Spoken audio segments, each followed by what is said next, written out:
I am so alone in this. My sister Chloe sobbed into her glowing ring light. I stood in the dim hallway, holding a basin of warm water and a fresh stack of bandages. On my phone screen, 3,000 people watched her wipe away a fake tear. She told them I had abandoned our dying father for a week-long spa retreat. She told them she was the only one left to change his sheets and hold his hand. I looked at my red cracked knuckles. I looked at my father, who was staring at the ceiling silent and terrified. Have you ever been the villain in a story you were actually the hero of? Tell me in the comments if you have ever been lied about by someone who was supposed to love you. Let me take you back to the Tuesday morning everything started to unravel. The Tuesday morning everything started to unravel began like any other day in that house. It smelled of antiseptic, burnt toast, and the heavy stagnant air of a sick room. I had been awake since 4 in the morning. Being a nurse teaches you how to function on 3 hours of sleep and a cup of lukewarm coffee, but it does not teach you how to handle the slow grinding weight of your own family's resentment. My father, Richard, lay in the center of the master bedroom like a fallen oak. He was a tall man, once broad-shouldered and loud, but the stroke had carved him down to bone and silence. I spent 2 hours that morning repositioning him, checking his vitals, and cleaning the sores that had started to form despite my best efforts. I was his daughter, but to my mother, I was just free labor with a medical degree. Meredith, have you finished the laundry yet? My mother Martha called out from the kitchen. She did not come into the room to see her husband. She rarely did. She preferred to stay in the kitchen scrolling through social media or watching the news, as if the reality of her husband's decay was an inconvenience she could simply mute. I walked into the kitchen, my back aching. The laundry is in the dryer, Mom. I need the checkbook for Dad's Samu nebulizer. The old one is sputtering and he needs the breathing treatments every 4 hours. Martha did not look up from her tablet. Ask Chloe. She is handling the household finances now. I paused, my hand on the counter. Since when? I have been the one managing his care plan and his insurance for the last 6 months. Since Chloe started the fundraiser, Martha said, her voice sharpening. She is the one bringing in the extra money, Meredith. People want to help her. She has a way with words. She makes them feel the pain of this family. She makes them feel her version of it, I muttered. Just then the front door swung open. Chloe marched in looking like she was headed to a photo shoot rather than a house of mourning. She was wearing a beige silk tracksuit that probably cost more than my monthly car payment. Behind her was a young man holding a gimbal and a professional camera. Lighting is perfect in the garden, but we need the bedroom shots first, Chloe said, not even glancing at me. Is he presentable? He is a human being, Chloe, not a prop, I said, my voice low and steady. She finally looked at me, her eyes tracking the stain on my scrub top. You look tired, Meredith. You should really try that moisturizer I sent you. It does wonders for those bags under your eyes. Anyway, we need the room for 30 minutes. Total silence, please. I watched as she swept into my father's room. I heard her voice change instantly. It went from sharp and demanding to a soft, breathy tremolo. Hi, Daddy. It is your girl. I am here to take care of you. I stood in the hallway, my heart hammering against my ribs. Through the crack in the door I saw her adjust the silk pillowcase she had brought specifically for the video. She did not touch his hand because she actually wanted to hold it. She touched it because the camera was focused on their interlocking fingers. I looked at the smart monitor by the bed, a device I had installed myself to track Dad's heart rate and oxygen levels from my phone. It was a high-tech piece of equipment, one of the few things I had insisted on paying for. Right then, as Chloe whispered sweet nothings for her audience of thousands, the monitor showed my father's heart rate spiking to 110 beats per minute. He was not comforted, he was terrified. Mom, I whispered, walking back to the kitchen where Martha was now making a sandwich. Why is Dad's heart rate so high when Chloe is in there? What happens when I am at the hospital for my night shifts?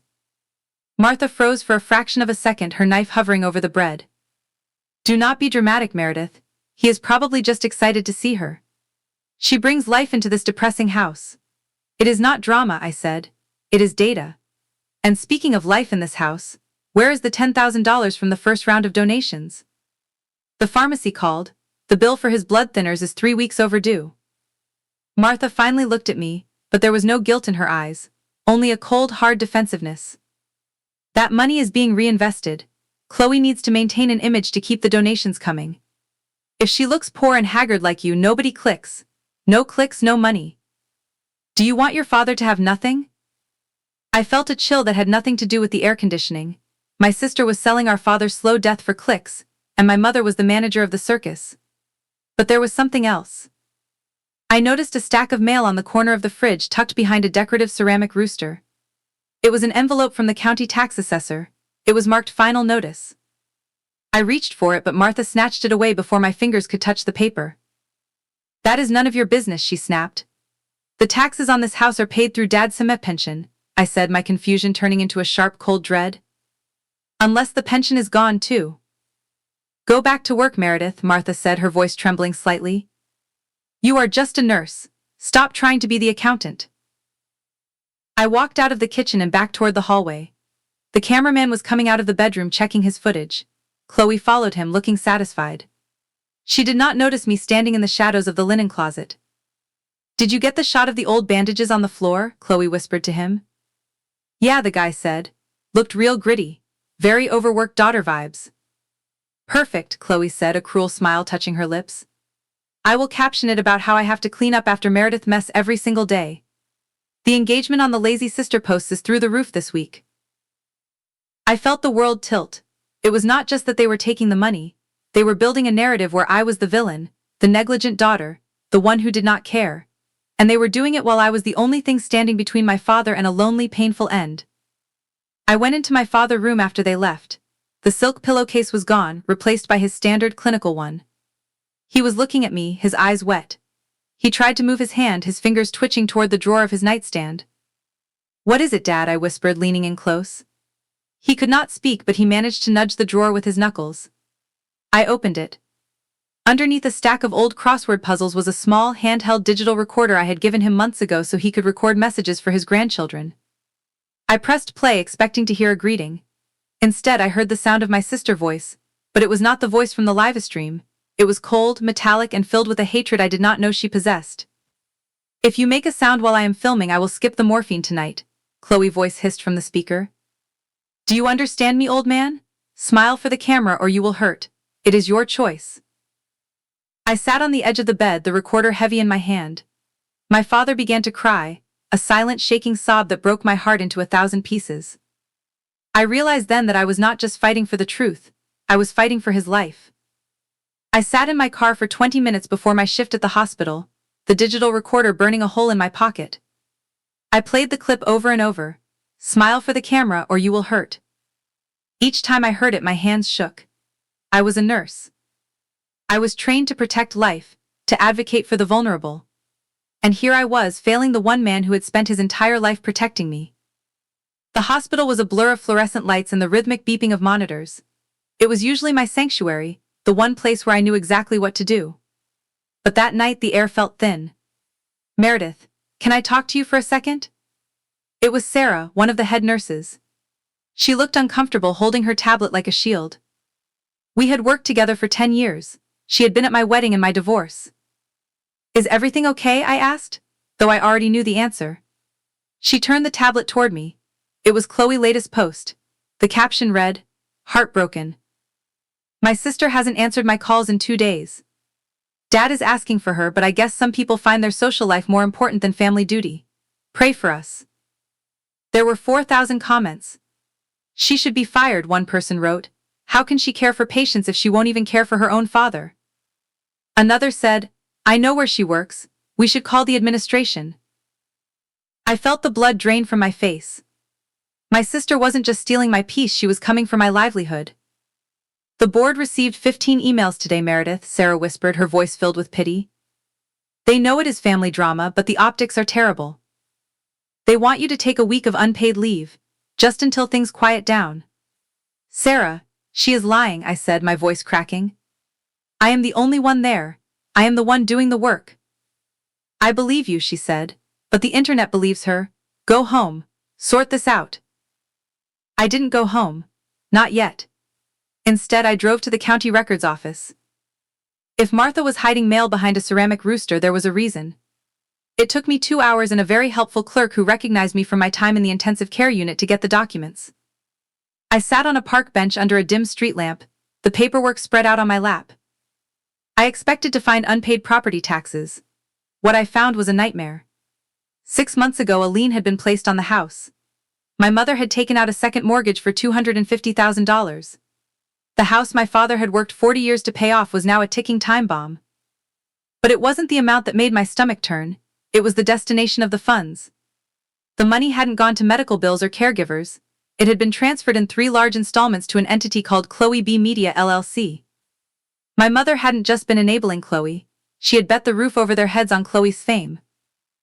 I drove back to the house, the silence of the night feeling heavy and suffocating. When I walked through the front door, the house was dark, except for a flickering light coming from the kitchen. My mother was sitting at the table, a glass of wine in front of her. "You are home early," she said, her voice slurred. "I was sent home, Mom. People are calling the hospital. They are trying to get my license revoked because of Chloe's videos." Martha sighed, a long, weary sound.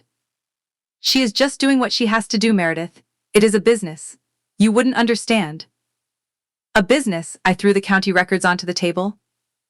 "Is mortgaging the house a business move too? $250,000, Mom? Gone? To her company?" Martha's face went white. She stared at the papers as if they were poisonous snakes. "She promised she would pay it back. She said her engagement numbers were about to explode. She said she just needed a little more capital for the production team and the wardrobe." "And what about Dad's medicine?" I stepped closer, my shadow looming over her. "The $10,000 from the fundraiser? Why is the pharmacy calling me about unpaid bills?" "I had to give her that too," Martha whispered, looking at the floor. "She said if the videos didn't look professional, the whole thing would fail. She said we would lose everything anyway if she didn't become a star." "You chose her vanity over his life," I said, the words feeling like shards of glass in my throat. "And you let her blame me for it." "She is the only hope we have, Meredith. You are just a nurse. You will never make enough to pay off that mortgage." "She can. She just needs time." "She doesn't have time," I said, "and neither does Dad." I walked past her, headed for my father's room. I needed to see him. I needed to tell him I knew. But when I opened the door, the smell hit me first. It wasn't just the usual smell of sickness. It was sweet, cloying, and chemical. Chloe was there. She was leaning over my father, a small syringe in her hand. She wasn't wearing her silk tracksuit now. She was wearing a plain, oversized t-shirt, her hair messy, looking the part of the exhausted caregiver. "What are you doing?" I barked. Chloe didn't jump. She didn't even flinch. She slowly turned around, a calm, terrifying smile on her face. "He was being fussy, Meredith. I am just giving him something to help him sleep. We have a big shoot tomorrow morning. A local news crew is coming to do a segment on the saint of suburbia. I can't have him moaning while I am giving my interview." I rushed to the bedside and snatched the vial from the nightstand. It wasn't his prescribed morphine. It was a powerful sedative, something that should only be administered in a hospital setting under strict supervision. "This is a felony, Chloe," I hissed. "No," Chloe said, stepping closer until she was inches from my face. "This is survival, and don't bother calling the police. Mom already signed a statement saying she authorized me to give him his alternative treatments." Who do you think they are going to believe? The hero of the internet, or the daughter who was just suspended from her job for negligence? She leaned in, her voice a cold whisper. "I own this house, Meredith. I own Mom. And by tomorrow, I will own the narrative of your entire life. Pack a bag. You are leaving tonight." I looked at my father. His eyes were rolling back in his head, the sedative already taking hold. I looked at my sister, a monster in human skin. I felt a cold, hard clarity wash over me. I wasn't going to scream. I wasn't going to cry. "I'll pack," I said, my voice devoid of emotion. "But I'm not leaving alone." I did not argue. I did not scream. I walked to my bedroom and pulled a suitcase from the top of my closet. Every movement was slow, deliberate, and precise. In my head I was counting. 1, 2, 3. Breathe. 1, 2, 3. Act. Chloe stood in the doorway, her arms crossed, watching me with a smug satisfaction that made my skin crawl. "Finally," she said. "The air already feels cleaner now that you are leaving. Do not forget your cheap candles and those ugly orthopedic shoes." I did not look at her. "I will be out in an hour, Chloe. Just let me gather my things in peace." "Whatever," she tossed over her shoulder as she walked toward the kitchen. "Mom, open that bottle of expensive wine. We have something to celebrate. As soon as her footsteps faded, I locked my door. I did not pack my clothes. I reached under my bed and pulled out my laptop. My hands were steady now, fueled by a cold, clinical rage. I logged into the interface for the smart bed I had bought for my father. Most people think a smart bed just tracks sleep. But this model, a medical-grade unit I had saved for 6 months to buy, was different.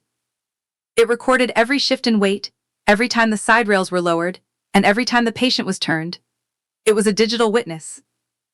I began downloading the data from the last 90 days. The patterns were horrifying. On the days I worked double shifts at the hospital, my father was not turned once in 12 hours. The sensor showed he remained in the exact same position, likely lying in his own waste while Chloe was in the next room recording her day in the life of a caregiver segments. The weight sensors showed something even worse. On 3 separate occasions, the total weight on the bed had increased by 120 pounds for 30 minutes at a time. Someone had been sitting on my father's legs while he was struggling to breathe. I looked at the timestamps. They matched the exact moments Chloe had posted candid photos of her sitting on his bed comforting him. But I needed more than data. I needed their voices. I opened the app for the baby monitor I had installed in the corner of Dad's room months ago. Martha and Chloe thought I had disconnected it when the camera stopped moving, but I had only disabled the light. It was still recording audio. I put on my headphones and began to scrub through the last 24 hours of recording. I heard the front door close. I heard the cameraman, a guy named Leo, talking to Chloe in the hallway. "The news crew is confirmed for 10 o'clock tomorrow," Leo said. His voice was casual, as if he were discussing a weather report instead of a life. "Are you sure the old man can handle the lights? He looked pretty gray today." "He is fine," Chloe's voice snapped. "I gave him enough of the heavy stuff to keep him quiet but awake. He just needs to look pathetic and grateful. If he starts coughing, just cut to a close-up of my face crying. The viewers eat that up." "And the mother?" Leo asked. "She is getting jittery about the mortgage."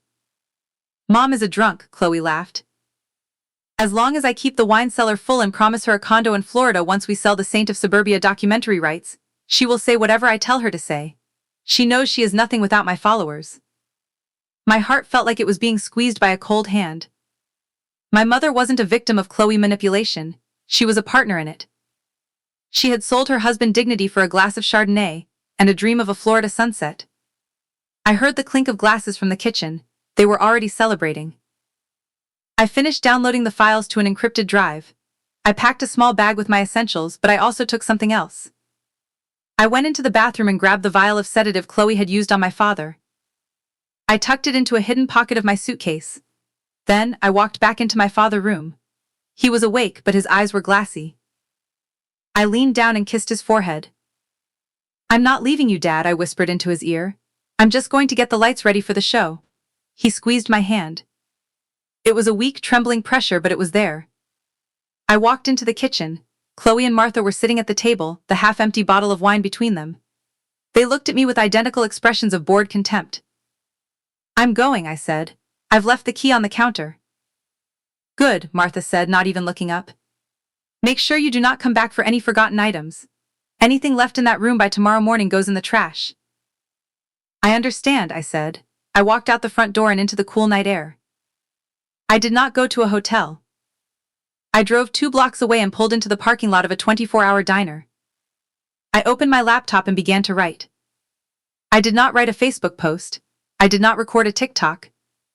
I wrote a formal report to the Adult Protective Services Division and the County Sheriff Office. I attached the medical logs from the smart bed. I attached the audio recordings of Chloe and Leo. And then, I sent an email to the producer of the local news segment Chloe was so excited about. The subject line was simple. The truth about the Saint of Suburbia. I spent the rest of the night in my car, watching the sun rise over the neighborhood where I had grown up. I felt a strange, hollow peace. For years I had been the one trying to hold the walls up, trying to keep the family together through sheer will and exhaustion. I had been the silent martyr. Not anymore. At 9:30 the next morning I saw the news van pull into our driveway. I saw Chloe step onto the porch wearing a modest linen dress, her face painted to look pale and tired. She looked perfect. She looked like a saint. I put my car in gear and drove toward the house. It was time for the final act. The sun was bright and unforgiving as I pulled my car into the driveway. The local news van was parked at a sharp angle on the curb, its satellite dish pointing toward the sky like a silver finger accusing the heavens. A small crowd of neighbors had gathered at the edge of the lawn, drawn by the unusual activity. To them, this was a celebration of a local hero. To me, it was the beginning of an exorcism. Chloe was on the front porch. She was mid-sentence, her hand resting delicately on her chest, her eyes glistening with those practiced shallow tears. The producer, a woman named Monica with a no-nonsense bob and a clipboard, was nodding as Chloe spoke into the microphone. "I just want people to know that caregiving isn't a burden," Chloe whispered, her voice carrying across the lawn. "It is a gift. Even when you are tired, even when you feel like you have been abandoned by those who should be helping you, love is what keeps you going." I stepped out of the car. The sound of the door slamming shut was like a gunshot in the quiet morning. Chloe's head snapped toward me. Her expression didn't crumble, it hardened. She didn't think I would come back. She thought I was broken. "Meredith," Chloe said, her voice dripping with a fake pain sweetness for the benefit of the camera. "I told you last night you aren't welcome here right now. We are trying to honor Dad's Zerndi. Please, do not make this harder than it already is." I didn't stop walking until I was at the base of the porch steps. I looked up at her, and for the first time in my life, I didn't feel the need to explain myself. I didn't feel the need to apologize for my existence. "I'm not here for you, Chloe," I said. I turned my gaze to Monica, the producer. "Did you get a chance to check your inbox this morning, Monica? Specifically the files sent around 4 in the morning. Monica's face went from professional curiosity to something much sharper. She looked at her tablet, then back at me. "Meredith? The nurse?" "That is me," I said. "The lazy sister who was supposedly at a spa retreat while my father was being drugged into silence." "What is she talking about?" Martha appeared in the doorway, a glass of orange juice in her hand that smelled faintly of cheap vodka even from 5 feet away. "Meredith, go away. You are ruining Chloe's big moment." "The moment is already over, Mom," I said. Just then, 2 black SUVs pulled up behind the news van. The white lettering on the doors was clear: Sheriff. Behind them was a plain white sedan. I recognized the woman who stepped out of the sedan from my time at the hospital. It was Mrs. Gable from Adult Protective Services. Chloe's face finally began to pale. The Saint of Suburbia mask was slipping, revealing the panicked girl underneath. "What is this?" "This is a private home. You can't just have people show up during an interview." "It became a crime scene the moment you injected a non-prescribed sedative into a stroke victim," I said, my voice projecting so every neighbor on the sidewalk could hear. The sheriff, a tall man named Deputy Miller, stepped onto the porch. "Chloe Miller, Martha Miller, we have a warrant to enter the premises for a wellness check and to secure evidence related to a report of elder abuse and financial exploitation." "Abuse?" Martha shrieked, dropping her glass. It shattered on the porch, the orange liquid spreading like a stain. "We haven't abused anyone. Chloe is a star. She has 400,000 followers. And they are all about to see the director's cut," Monica said, her voice cold. She turned the tablet toward Chloe and Martha. She didn't play the video of the interview. She played the audio file I had sent her, the recording from the hidden monitor. Chloe's voice echoed through the porch speakers, amplified by the news crew equipment. "Mom is a drunk. As long as I keep the wine cellar full and promise her a condo in Florida, she will say whatever I tell her to say." The silence that followed was deafening.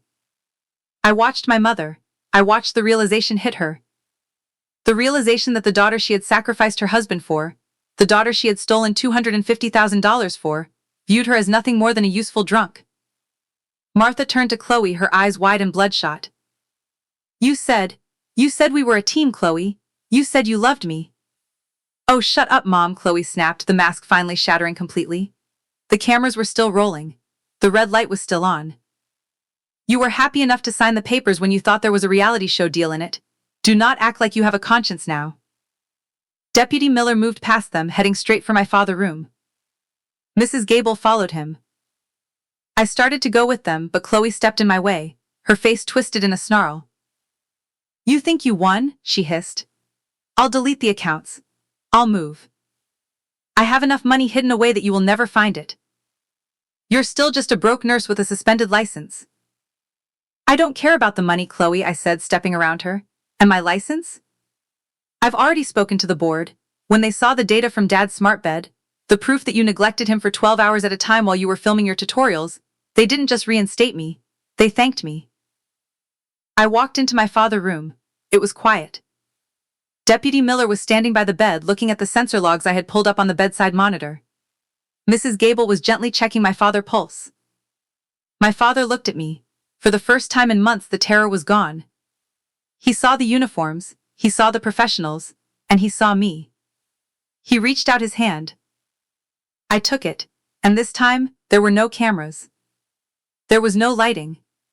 There was just the warmth of a daughter who had finally brought her father home, even if home was no longer the house they were standing in. "We need to transport him to the hospital for a full toxicology screen," Mrs. Gable said. "And we will need that vial you mentioned, Meredith." I reached into my pocket and pulled out the small glass bottle of sedative, handing it to the deputy. "Everything they did is on the drive I gave you. The bank transfers, the mortgage documents, the audio, and the sensor data. It is all there." Outside, I heard the sound of handcuffs clicking. It wasn't the dramatic cinematic sound you hear in the movies. It was a dull metallic finality. Chloe was screaming about her rights, about her brand, about how she was the victim. Martha was just sobbing, a broken woman sitting in a puddle of orange juice and shattered glass. I didn't look back at them as the paramedics arrived to lift my father gurney. I walked beside him, holding his hand as we moved through the front door, past the neighbors who were now staring in horrified silence, and into the waiting ambulance. The house. The house my father had worked 40 years to buy, the house my mother had sold for a lie, was just a building now. It was a hollow shell. But as the ambulance doors closed, I felt a weight lift off my chest that I had been carrying for 20 years. The truth didn't just set me free, it saved his life. The house on Oak Street was sold at auction 4 months ago. It took exactly 6 weeks for the bank to reclaim the property after the full extent of my mother's financial desperation came to light. I did not try to save it. You cannot save a foundation that has been rotted through by lies and vanity. Chloe's digital empire vanished almost overnight. The news segment that was supposed to be her coronation became her obituary in the world of social media.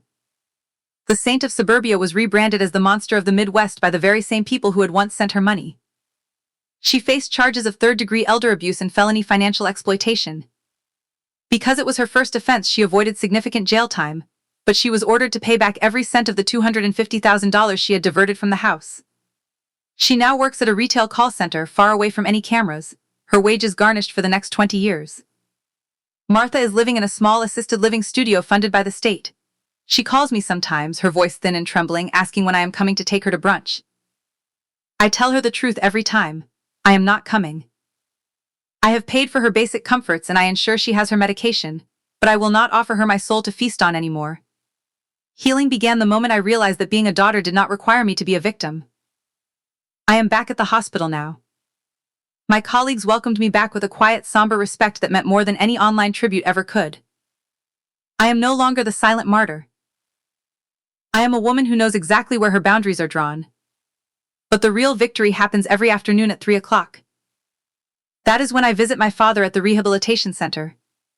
It is a quiet place, filled with the sound of wind chimes and the smell of fresh-cut grass. There are no ring lights here, there are no gimbal cameras or rehearsed scripts. Yesterday I sat by his bed and opened my laptop. Not to check sensors or download audio files, but to show him photos of the garden I am planting at my new apartment. He is still weak, and his speech is a slow, difficult climb, but his eyes are clear. They are no longer the eyes of a terrified prisoner. "Meredith," he whispered. It took him nearly 10 seconds to form the word, his lips trembling with the effort. "I'm here, Dad," I said, taking his hand. His knuckles are no longer gray, they are warm. "You stayed," he said. "I always stayed, Dad. I just finally turned the lights off on everyone else." He smiled then, a real lopsided, beautiful smile. He didn't have to do it for a camera. He didn't have to do it to avoid a sedative. He did it because he was safe. I looked out the window at the setting sun. For years I thought love was about how much you could endure. I thought it was about how much of yourself you could set on fire to keep others warm. I was wrong. Love is about the truth. It is about the courage to stand in the wreckage of a lie and decide that you are still worth saving. My sister wanted a story that would last forever. She got one.